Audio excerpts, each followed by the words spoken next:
bersedia untuk mengikuti kegiatan kita pada hari ini. Nah, sebelum kita membuka kegiatan kita pada hari ini, alangkah baiknya kita awali dengan pembacaan doa. Adakah dari kakak-kakak yang mau memimpin doa untuk kegiatan kita pada hari ini? Baiklah, sebelum memulai acara kita pada hari ini, marilah kita berdoa dalam hati masing-masing. Berdoa mulai.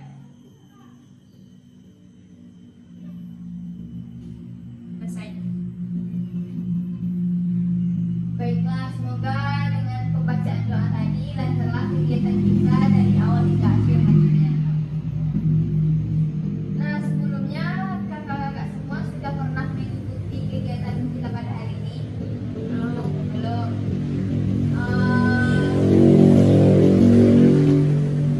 Nah, jadi kegiatan kita pada hari itu namanya adalah PKP atau bimbingan kelompok.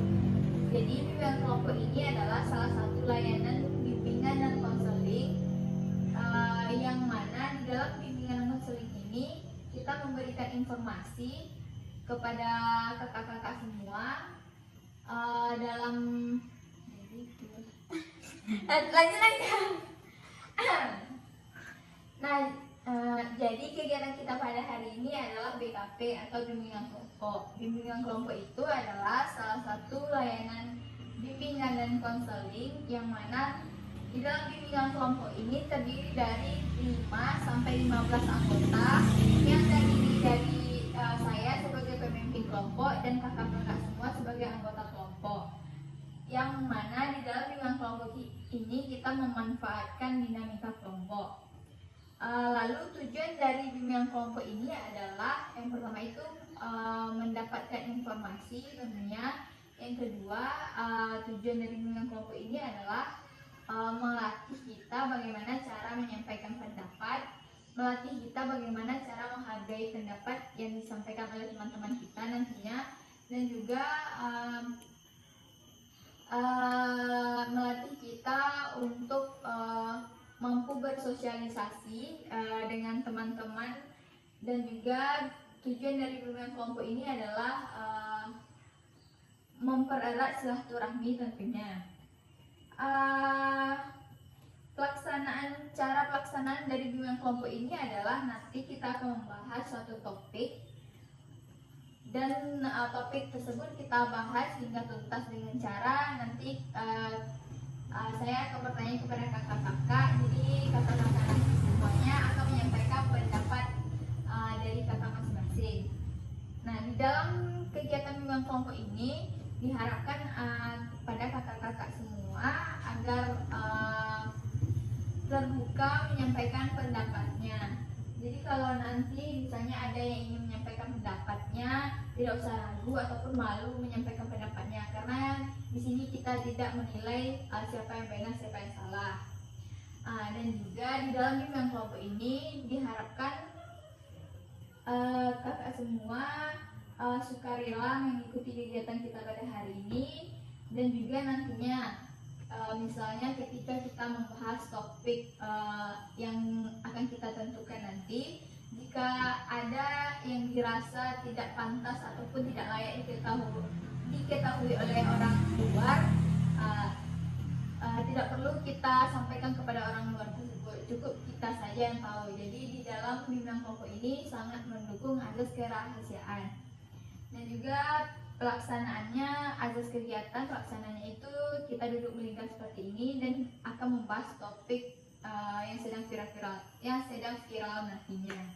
Sebelum kita lanjut, apakah kakak semua di sini sudah saling kenal? Belum. Nah, agar kegiatan kita ini lebih akrab, lebih santai dalam menjalaninya ke depan, itu kita harus saling mengenal satu sama lain. Nah, jadi dalam perkenalan ini kita akan melakukan rangkai nama. Jadi kita menyebutkan nama kita terlebih dahulu, dan setelah itu kita menyebutkan warna kesukaan kita apa.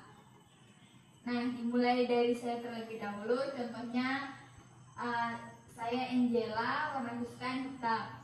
Lalu nanti dilanjutkan oleh kakak yang di sebelah sampai nanti kepada kakak yang terakhir. Nah, apakah sudah paham? Paham. Kita mulai perkenalan terlebih dahulu, dimulai dari saya. Saya Angela, warna kesukaan hitam. Angela warna kesukaan hitam dan saya Rahmi warna kesukaan hijau. Angela warna kesukaan hitam, Rahmi warna kesukaan hijau dan saya sendiri warna kesukaan saya ungu. Namanya? Nama saya Dea.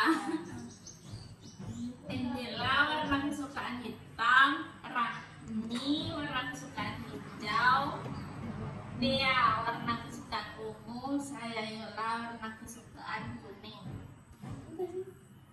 Hijau, ungu, kuning. Angela warna kesukaan hitam, Rahmi warna kesukaan hijau, Dea warna kesukaan ungu, Yola warna kesukaan kuning, dan saya Liva warna kesukaan hijau. Hijau, lihat. Jangan bukan semuanya warna kesukaan. Ini sama warna kesukaan. Angela warna kesukaan hitam, Rahmi warna kesukaan hijau, Dea warna kesukaan ungu, Yola warna kesukaan kuning, Liva warna kesukaan hijau, dan saya Aziza warna kesukaan putih. Nah, saya ulangi lagi ya. Saya warna kesukaannya hitam, Rahmi warna kesukaan hijau, Dea warna kesukaan ungu, Yola warna kesukaan kuning, Liva warna kesukaan hijau, dan Aziza warna kesukaan putih. Nah, jadi udah saling kenal kan semuanya? Baiklah. Nah, jadi setelah perkenalan tadi, apakah semuanya sudah siap untuk mengikuti kegiatan kita pada hari ini? Nah, baiklah. Jadi di dalam bimbingan kelompok itu ada dua topik. Yang pertama itu adalah topik tugas dan topik bebas. Kalau topik tugas itu datangnya dari saya sendiri. Saya menentukan topiknya. Lalu ada topik bebas.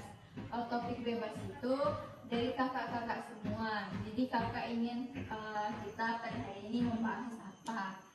Jadi kita sepakati terlebih dahulu apakah kita pakai topik tugas atau topik bebas. Topik tugas. Nah, baiklah, kalau topik tugas itu berasalnya dari saya sendiri. Nah, jadi topik kita pada hari ini adalah tentang KDRT. Karena di dalam bimbingan kelompok ini kita membahas topik ataupun isu-isu yang sedang hangat-hangatnya dibicarakan. Jadi hari ini topiknya adalah tentang KDRT. Apakah dari kakak-kakak ada yang tahu apa itu KDRT? KDRT itu kekerasan dalam rumah tangga, baik itu secara fisik ataupun non fisik. Baik, bagus yang disampaikan oleh Kak Yola. Adakah dari kakak-kakak yang lain yang ingin menyampaikan pendapatnya terkait apa itu KDRT? Kakak Yola sudah menyampaikan pendapatnya tadi terkait apa itu KDRT. Apakah dari yang lain ada yang menyampaikan pendapatnya lagi? Tidak. Pas, sama. Oke, baik. Saya simpulkan terlebih dahulu. Jadi KDRT ini atau yang sering kita dengar bahwa KDRT ini adalah kekerasan dalam rumah tangga, yang mana KDRT ini adalah suatu perbuatan yang melanggar norma dan aturan tentunya, yang biasanya sering terjadi atau korbannya adalah seorang perempuan. Namun tidak menutup kemungkinan korbannya juga adalah seorang laki-laki. Yang mana di dalam KDRT ini kekerasan yang terjadi itu tidak hanya kekerasan pada fisik, tapi juga kekerasan pada psikisnya, lalu kekerasan pada seksual, dan juga ada kekerasan pada ekonomi. Nah, selanjutnya kakak-kakak semua tahu nggak apa saja bentuk-bentuk kekerasan yang terjadi dalam kekerasan dalam rumah tangga ini? Ada yang menyampaikan pendapatnya terkait apa saja bentuk-bentuk kekerasan yang terjadi di dalam rumah tangga? Nah, silakan kepada Kak Dea. Kalau kekerasan fisik contohnya bisa suaminya menampar istri. Menampar istri.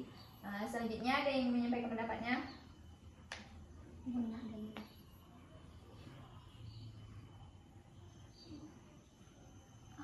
Contoh lain dari kekerasan fisik yaitu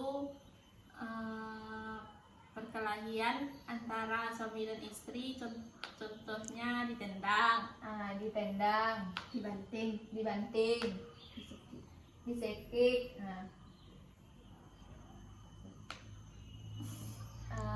Apakah ada lagi yang ingin menyampaikan pendapatnya?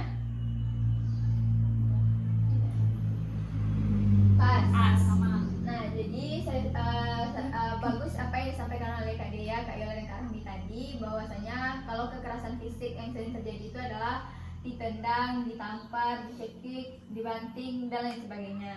Namun bentuk-bentuk kekerasan di dalam rumah tangga itu tidak hanya kekerasan fisik tentunya, namun juga ada kekerasan psikis, yang mana kekerasan psikis ini seperti kita mengalami stres, gangguan tidur, gangguan makan sehingga kita tidak mampu mencerna makanan dengan baik. Lalu dampaknya kita juga bisa depresi, dan juga yang paling ekstrimnya dampak dari kekerasan psikis yang terjadi di dalam KDRT ini adalah bisa menyebabkan seseorang tersebut bunuh diri apabila ia adalah korban KDRT. Nah, setelah kekerasan fisik, kekerasan psikis, dan ada juga tentunya kekerasan seksual, yang mana kekerasan seksual ini adalah contohnya seperti pemaksaan dalam hubungan seksual. Mungkin istrinya sudah menolak ataupun sudah tidak sanggup lagi, namun si pelaku tetap memaksa korban sehingga hal tersebut terjadi kekerasan seksual. Dan juga ada kekerasan ekonomi. Kekerasan ekonomi ini contohnya seperti penelantaran keluarga, dan juga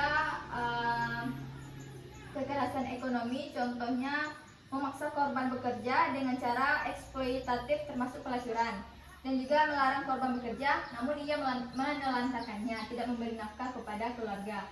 Nah, hal tersebut juga termasuk ke dalam KDRT yang terbentuk dalam kekerasan ekonomi.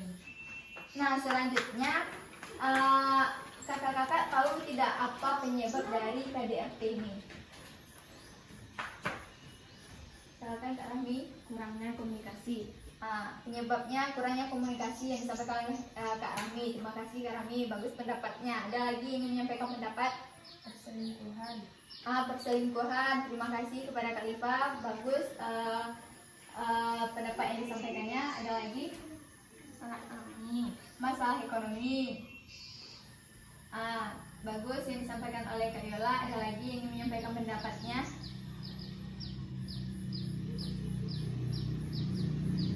Pas. Ya, jadi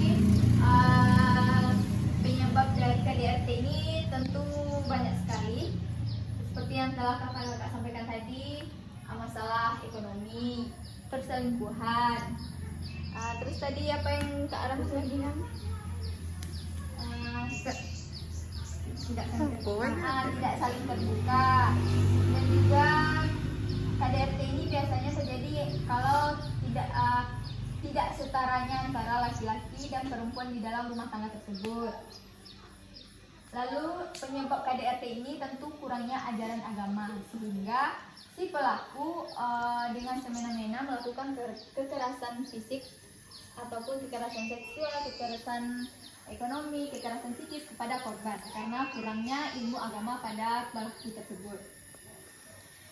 Nah, selanjutnya setelah kita membahas apa itu KDRT dan bentuk-bentuk kekerasannya, penyebabnya.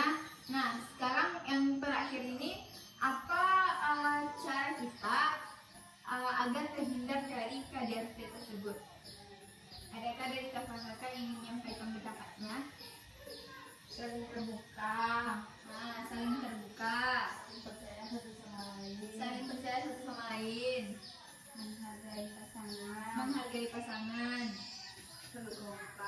selalu kompak. Nah, baik, terima kasih kepada kakak-kakak yang telah menyampaikan pendapatnya. Bagus pendapat yang disampaikan oleh kakak tadi, yang mana cara agar terhindar dari KDRT ini adalah saling percaya satu sama lain, saling menghargai pasangan, selalu kompak, dan saling terbuka. Itu adalah kuncinya. Oke. Dan juga saling mengkomunikasikan satu sama lain. Jika dirasa ada yang mengganjal di dalam hatinya, komunikasikan kepada pasangannya. Nah, setelah kita membahas tadi, agar kakak-kakak lebih semangat lagi mengikuti kegiatan pada hari ini, nah saya ada sebuah game. Nama gamenya adalah Marina menari di atas menara merana. Sebelumnya kakak-kakak udah pernah main game tersebut? Belum. Nah, jadi gamenya contohnya seperti ini. Kalau Marina itu berarti tangannya diletakkan di sini. Marina menari di atas menara merana. Silakan hafal dulu gerakannya. Nanti kalau ketika saya bilang, nanti kata-katanya kan saya acak. Bisa saja ada merana menara di atas Marina, seperti itu. Jadi kalau kakak-kakak semua nanti tidak hafal atau salah gerakan, nah akan kita kasih hukuman nanti atau menyanyi dan lain sebagainya. Nah, Marina menari di di atas atas menara merana. Marina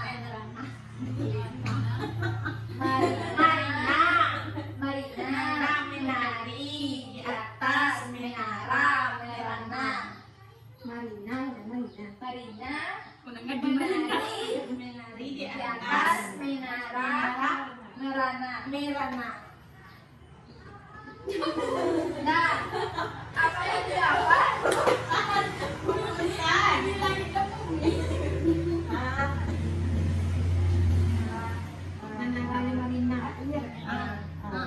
Nanti kata-katanya kan saya cak entah itu menari di atas menara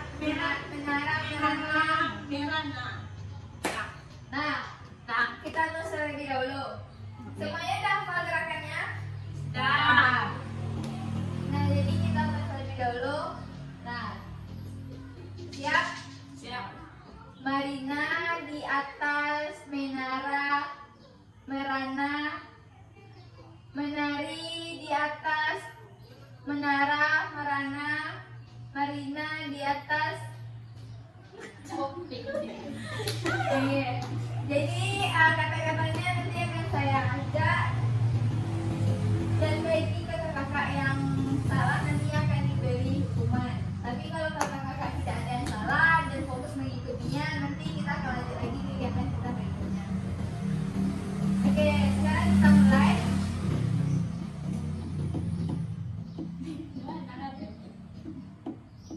Nah, Marina. Salah. Berarti kita keluarkan terlebih dahulu. Kita cari temannya untuk diberi hukuman nantinya. Iya. Nah, kita mulai lagi. Menari di atas menara merana,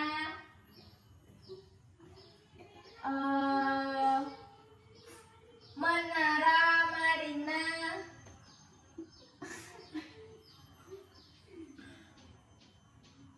menari di atas menara.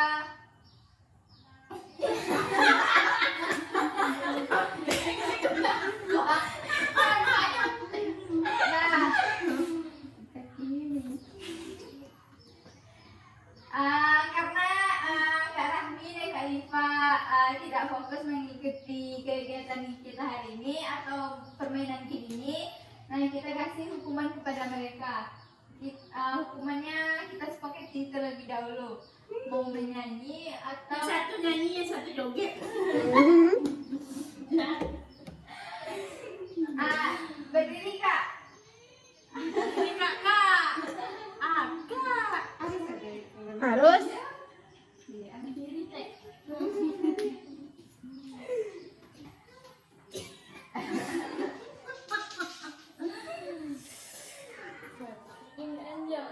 Lagi musik.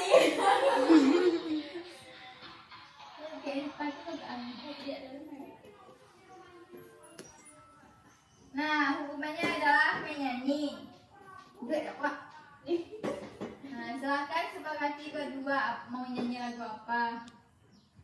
Pelangi. Balonku tapi pakai vokal O. Bolon, Balonku. do, bo,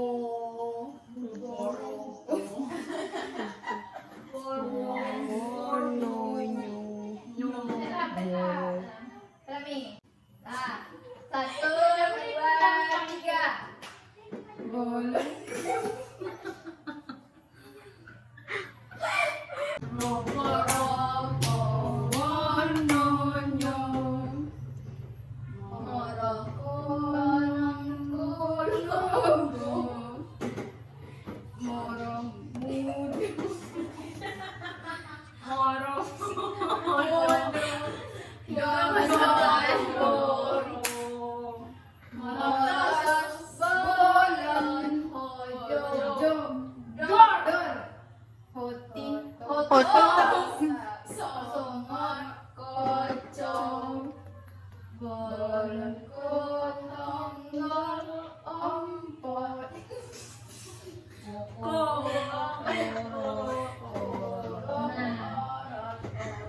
Beri aplaus kepada Kak Rami.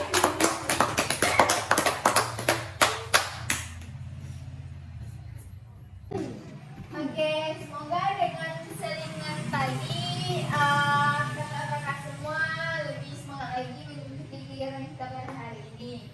Nah, setelah kita membahas tadi tentang topik KDRT, apakah ada dari kakak-kakak yang bisa menyimpulkan topik kita pada hari ini?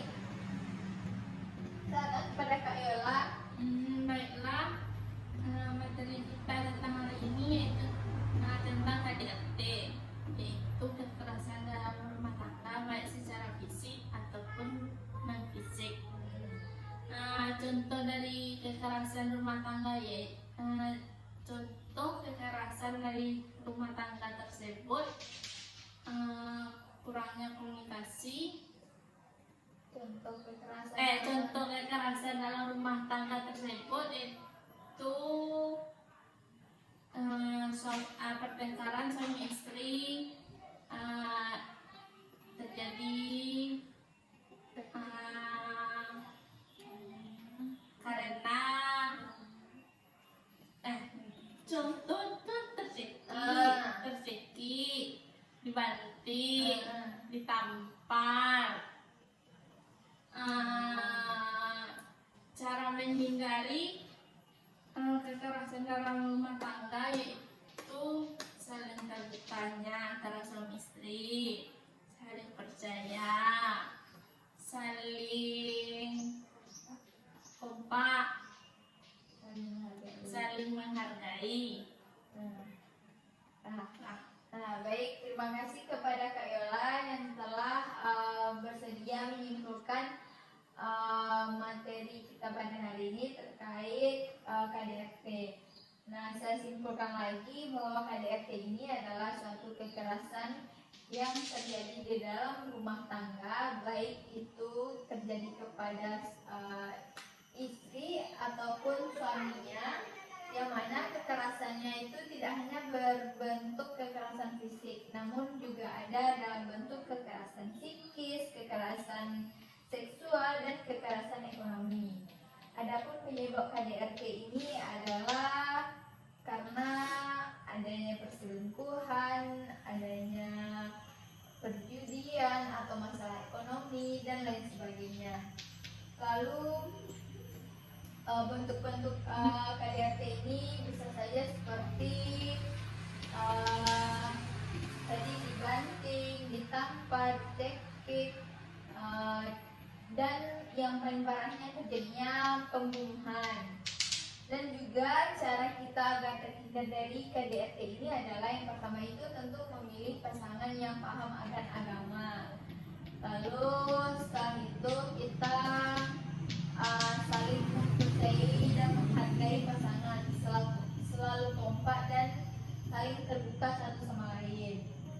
Nah, setelah kita menyimpulkan ini,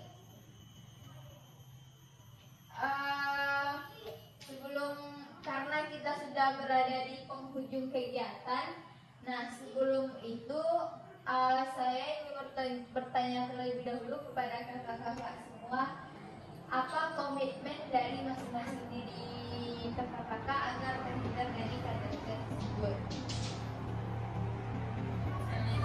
Saling terbuka, berpasangan. Oke, jadi komitmen dari kakak-kakak adalah saling terbuka kepada pasangan. Nah, selanjutnya siapa lagi yang ingin menyampaikan komitmennya? Saling percaya satu sama lain, saling menghargai komitmennya. Apalagi kalau komitmen dari Kak Rahmi agar kita dari KDRT,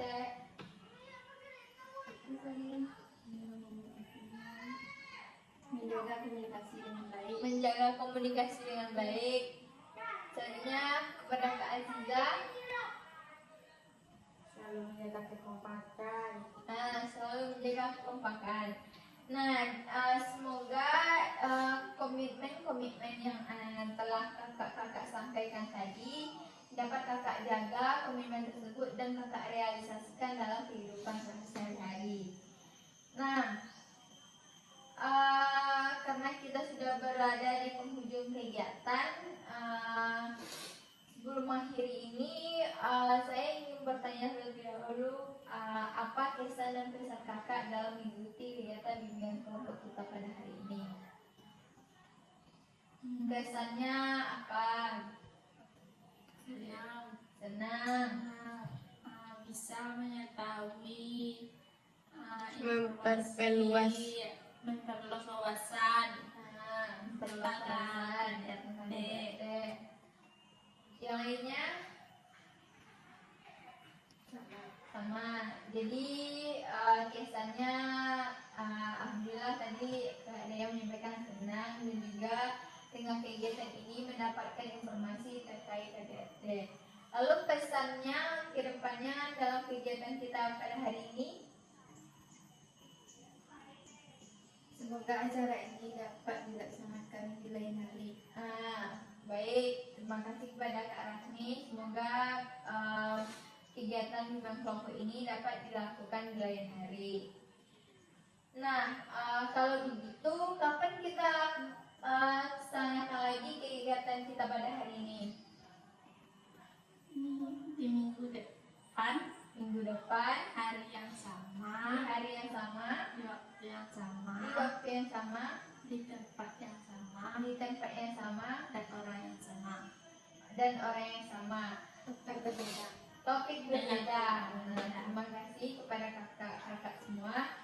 Nah, jadi kita minggu depan akan melangsungkan lagi kegiatan bimbingan kelompok ini di hari yang sama, di waktu yang sama, di tempat yang sama, dengan orang yang sama, namun dengan topik yang berbeda. Tentunya dengan topik yang lebih hangat-hangatnya atau lebih viral pada saat sekarang ini. Nah, sebelum kita tutup kegiatan kita pada hari ini, karena tadi kita awali dengan pembacaan doa, alangkah baiknya kita akhiri dengan pembacaan doa juga. Nah, untuk pengakhiran ini siapa yang ingin memimpin doa? Nah, kepada Kak Dea disilahkan. Marilah untuk mengakhiri acara kita pada hari ini, mari kita ucapkan alhamdulillah. Alhamdulillahirabbil alamin. Nah, semoga dengan kegiatan tadi kakak-kakak semuanya mendapatkan informasi terkait topik yang kita bahas. Dan juga terima kasih kepada kakak-kakak semua telah bersedia mengikuti bimbingan kelompok ini. Kalau ada salah saya mohon maaf. Saya sudahi dengan wassalamualaikum warahmatullahi wabarakatuh. Waalaikumsalam warahmatullahi wabarakatuh.